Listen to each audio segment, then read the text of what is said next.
បាយទុកចាយជូនស្រីថ្ងៃចូលរោងថ្មីមានខ្នាតថ្ងៃបី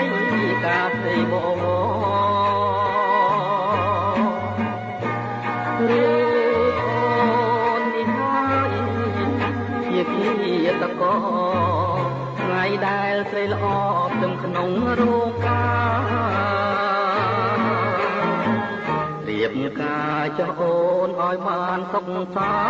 ន្តរួមរាំងទីប្រាណធ្វើដេចក្រមានអាចជារឿងធម្មតាទឹកភ្នែ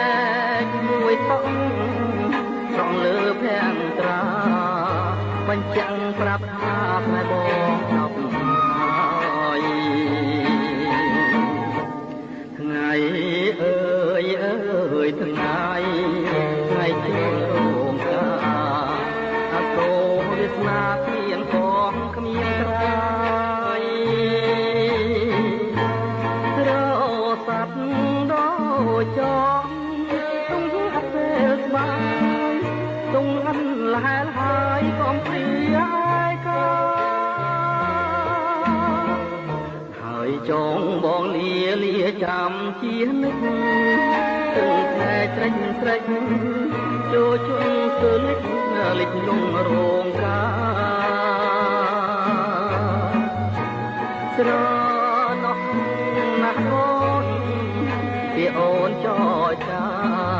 អូនបានប្រាប់ថាតែបងរងស្អី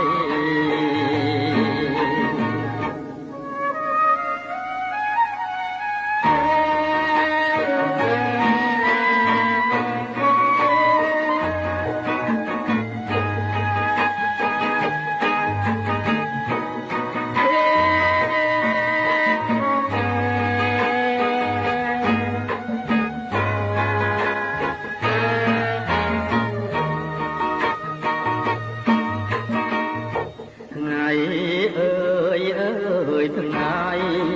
ថ្ងៃចូលរោងការអាសូរវាសនាគ្មានផងគ្មានក្រៃរស័ព្ទដូចចង់ទុំអត់ពេលស្បាយទុំអត់លហែលហើយកុំព្រាយកាហើយចងបងលាចាំជានិច្ចទឹកខែត្រិចត្រិចចូលជុំទៅលិចលងរោងការស្រណោះណាស់អូនពីអូនចោចាអូនបានប្រាប់ថា